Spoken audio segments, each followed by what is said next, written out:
Welcome to Body Buddies, home of the Power Foods lifestyle. Take it one meal, one workout, one day at a time.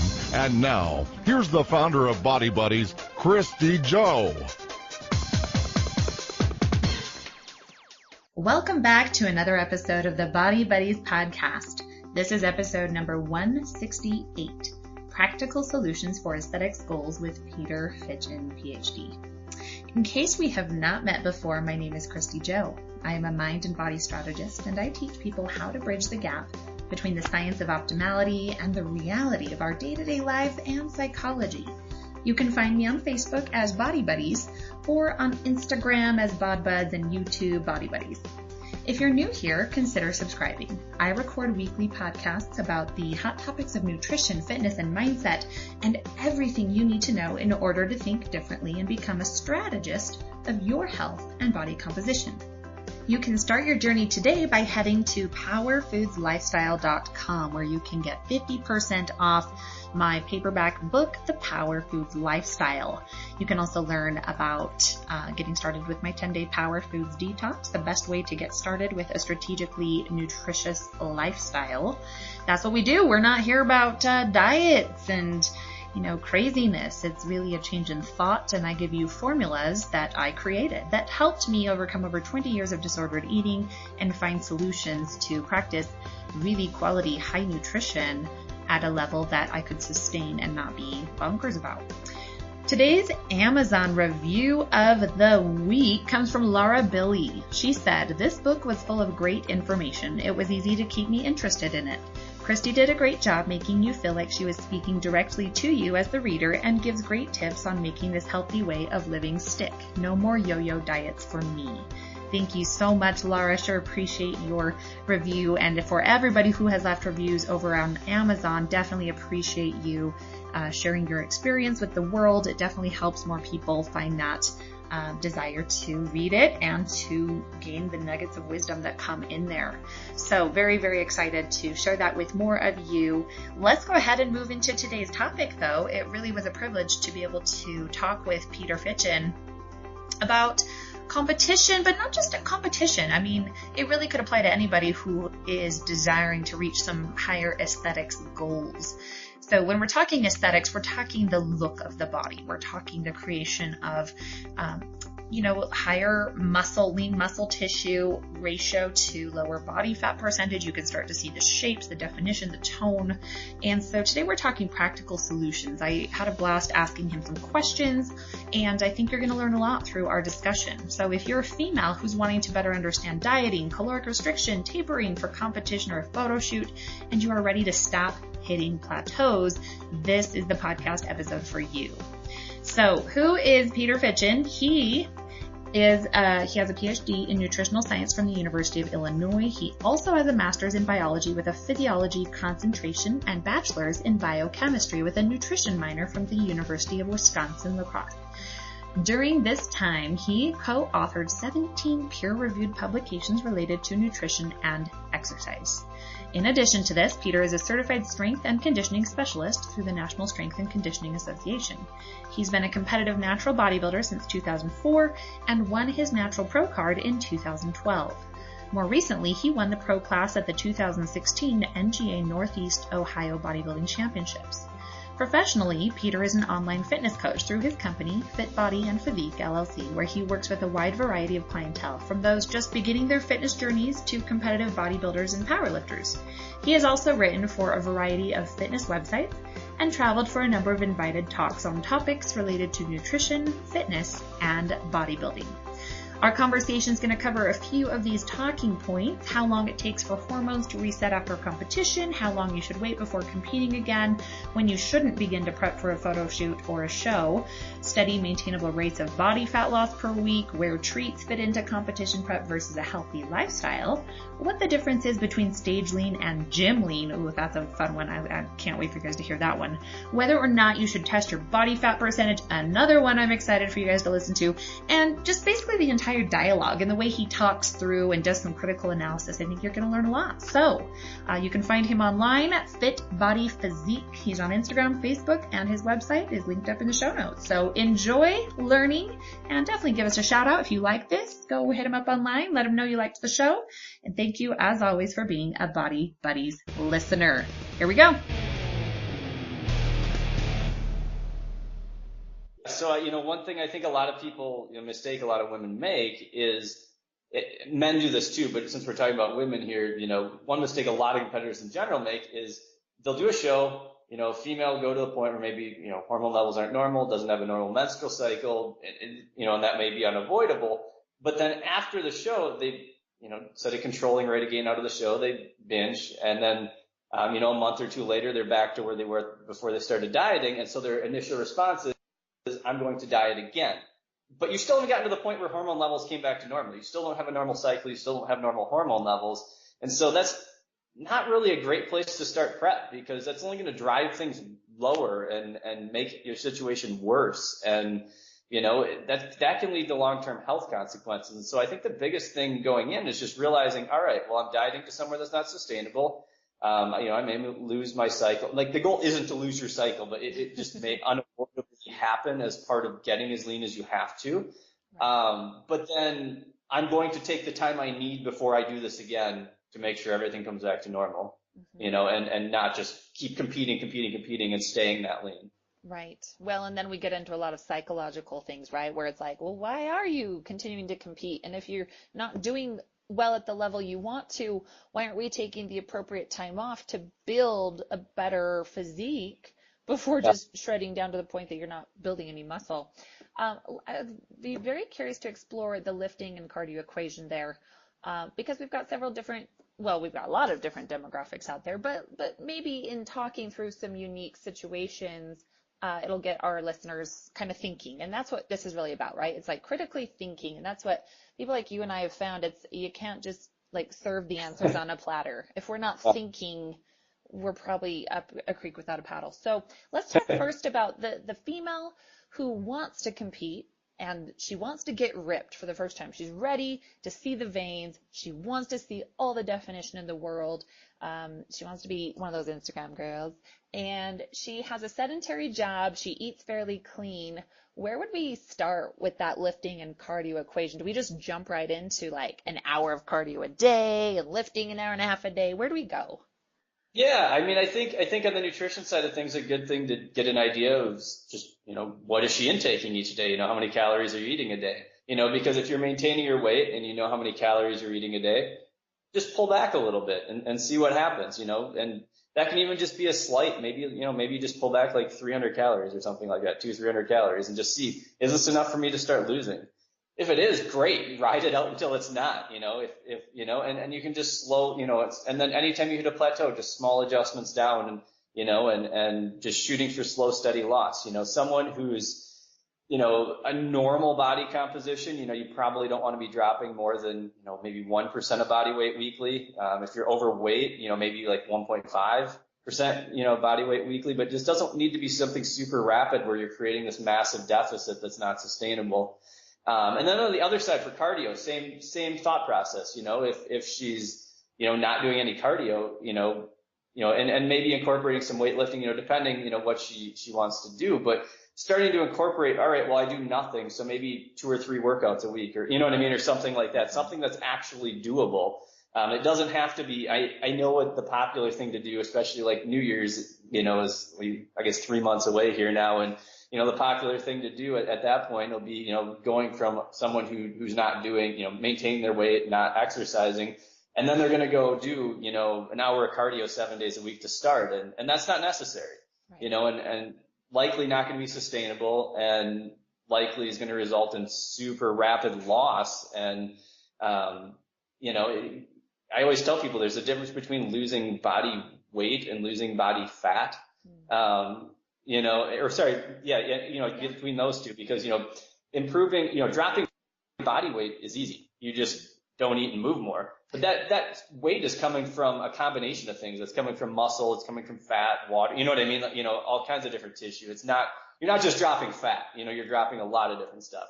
And so the goal really that most people want to see is body composition change, dropping fat, holding on to or adding muscle, to get that change in body composition, get body fat percentage down. And so, for that, that's going to be dieting at a reasonable rate of loss, incorporating some weightlifting, higher protein diet, things like that are going to be things that are going to help, build or maintain muscle mass while you're dropping fat rather than just dieting away a bunch of muscle from crash dieting also. Well, and I appreciate you bringing that up because I think especially women like to celebrate if they're new to this whole fitness and body composition and more aesthetically minded science. They celebrate the drop on the scale without understanding the deep science of what's actually going on in the body and what's required to preserve that muscle. So thank you for going into that.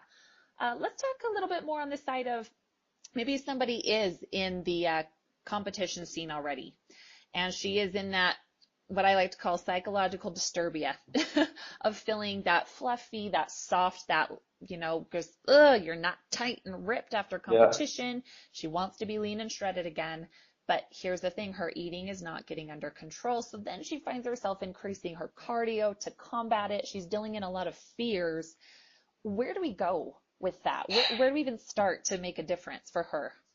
Yeah, so I think the very first thing before you even prep for a show and get to that point, with a new, competitor is, one thing that you got to make sure of, or at least I try to make sure of as a coach is, all right, this person is in a good place. Their relationship with food, exercise, body image are good, because when you diet for a show, even if you have a good relationship with all of those things, by the end, there starts, when you're that lean, it starts to look a little bit disordered even if people who have been doing it for years have it together, like it still by the end starts to kind of creep in that direction. And so if you're starting prep with, you're starting prep and your relationship with body image or nutrition, exercise, things like that, isn't great, it's only going to get worse. And so I think it's really important that, I always say I'm not a therapist. I don't pretend to be. It's not, I got my PhDs in nutrition, not psychology. And so, in those situations, I generally recommend, they go seek out a counselor in their area who specializes in, relationship, like eating disorders or relationships with body image, something like that, to address some of those issues first prior to doing a show. And if things are spiraling, and generally then, when they're dieting, someone's dieting for a show, we are discussing like, this is how we're going to handle the post-show period. We find some sort of middle ground, where some people want to, I generally try to push a little bit of weight gain at first because you need to gain some of the weight back, but some people want to gain a little bit slower. We do that, but we have that conversation. So we're on the same page. We have a plan going after the show. If things start spiraling out of control and it gets to that point, I'd probably go back to you may need to address some of these issues with a professional.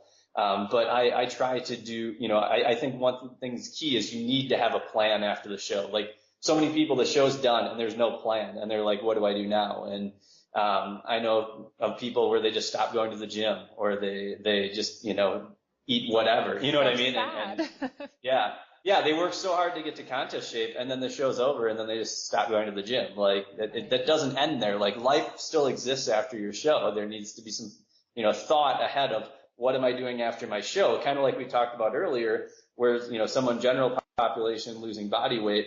We talked about how they need to think about, can I sustain this 2-3 years plus down the road? There needs to be some thought of after I'm done cutting, what's happening next? What am I doing? Right. Well, and that's what I was seeing when I was in the midst of helping people get ready for the stage. And I was learning 90% of the women coming to me were dealing with those issues. And I got tired of it. And so I stopped coaching for the stage. And I think I am actually better in dealing with those emotions and created a binge bye-bye program. And I help women deal with those issues. And so recognizing and having the conversation, I think, is just what's key, is realizing where we're at and what we're dealing with. Within your coaching and your contest prep, particularly, what's your philosophy on how treats fit into both the competition as well as maybe just a balanced and sustainable lifestyle? Like, is there a time to say absolutely not?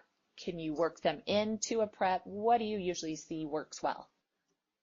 Yeah, so I usually don't restrict any foods or food groups or anything like that. Even throughout prep, my general, when I give someone macro numbers who's dieting for a show, it's always under the caveat that 80-90% of your food at least should be coming from nutrient dense foods. So most of it's still going to be what you're thinking of when you think of someone dieting for a show.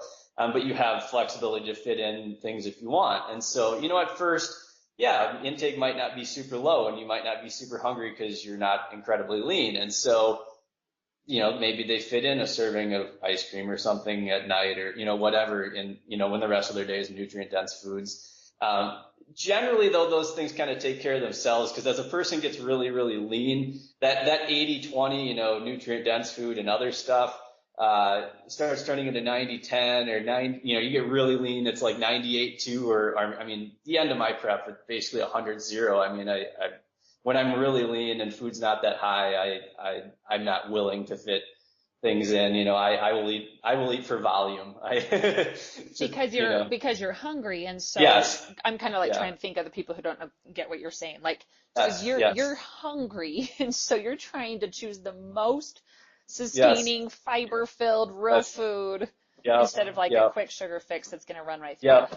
Yeah, and so I think that's how I'd handle it during prep. Off season, a lot of times with the competitor,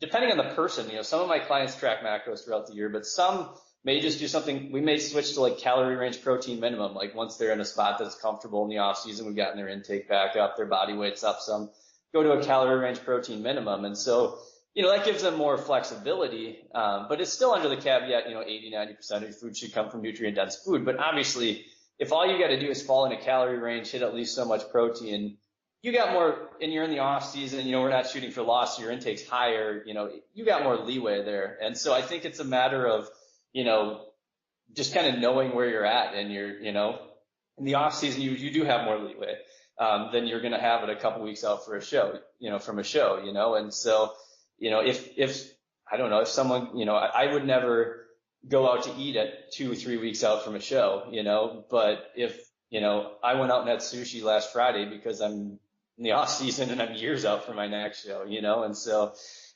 you know what I mean? And so that, I think it's just knowing where you're at and what your goals are at that time. And I think one thing I really try to emphasize to people is, that off season, we always talk about the physiological need for the time between shows, but there's a large psychological need too, because, when you start dieting for a show, I really think it's important to mentally be in a place where you can say, all right, I'm willing to do whatever it takes now to diet from here on in. I'll just do whatever I got to do. That doesn't mean you just make it hard for the sake of being hard, but you just need to mentally be in a place where I'm ready to do this now.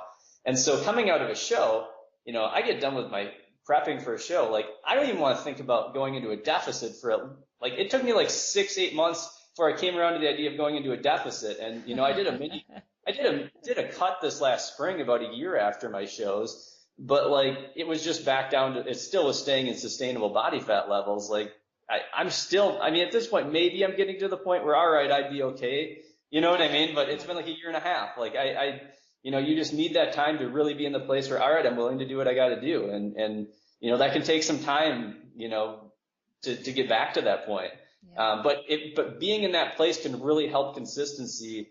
And let's be honest, it's not easy to be consistent when intake's really low and you're really lean and you're really hungry. And so you really got to be in a good place, prior to that, so that your prep is successful. Right.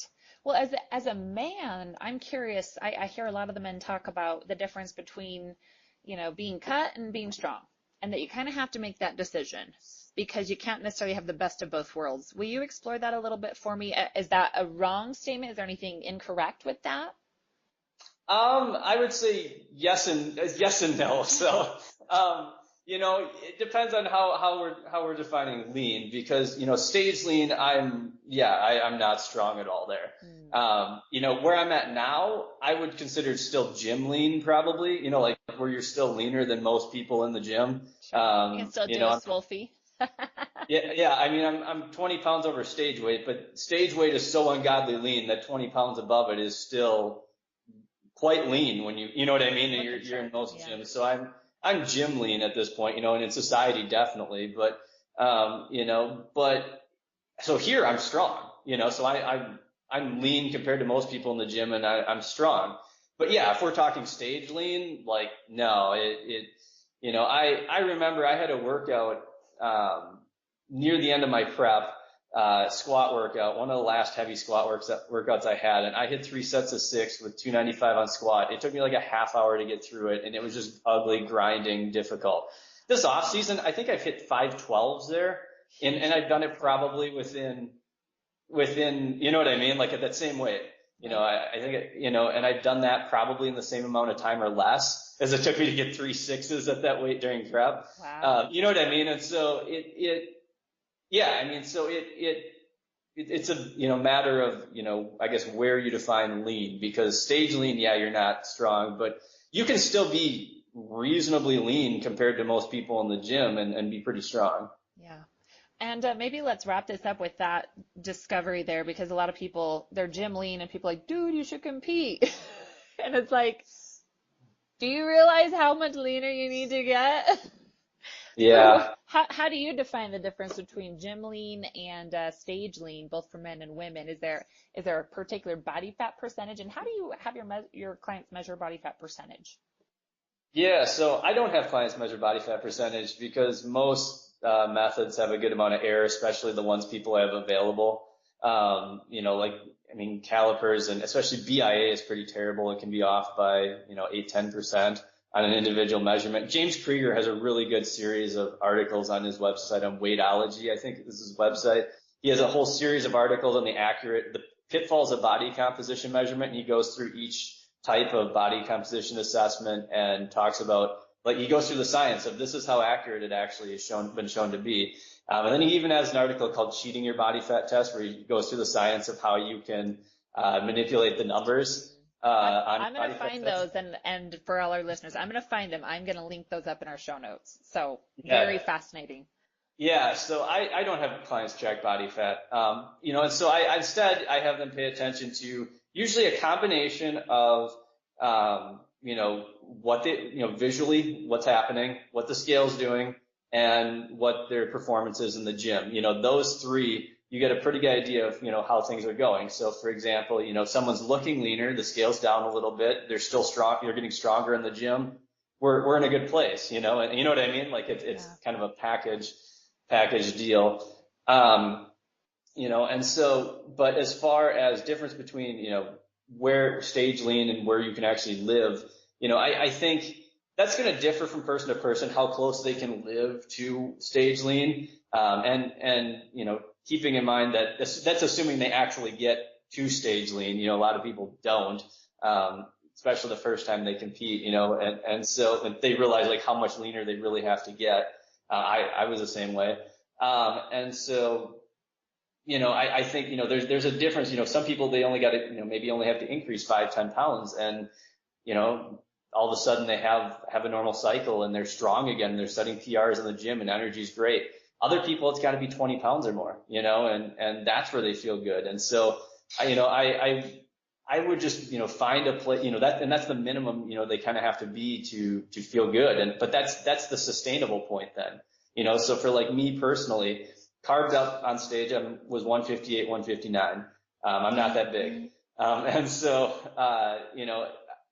once I start getting, 172, 175, that's where I start kind of feeling normal, and you start getting me closer to 180, and that's where I'm really strong. You know what I mean? And so somewhere in that kind of maybe low mid 170s would be the minimum I could live at. I do really well at 180 or a little above, but we're talking there 15, 20 plus pounds, that's where I live at, that's livable, and so I think that's one thing most people need to realize is that, you can look at my contest pictures. Yeah, I got incredibly lean. But, that I don't stay there, that there's several years in between competing where I'm not that lean. Right. Okay, fascinating. There's so much to explore, but Pete, tell us where we can find you online, where people could maybe get in contact with you if they're interested in your services. Yeah, so you can check out my website, fitbodyphysique.com. My email is fitbodyphysique@gmail.com. I'm on Instagram @fitbodyphysique, and I'm on Facebook. So any of those would be good ways to get a hold of me. Thanks for listening. If you enjoyed this episode, please leave us a review on iTunes. You can learn more about Body Buddies and Power Foods Lifestyle by going to www.body-buddies.com, BODY-BUDDIES.com, and powerfoodslifestyle.com. That's www.powerfoodslifestyle.com. Information in this episode is provided for informational purposes and is not meant to substitute the advice provided by your own physician or other medical professional. Information and statements regarding dietary supplements have not been evaluated by the Food and Drug Administration and are not intended to diagnose, treat, cure, or prevent any disease.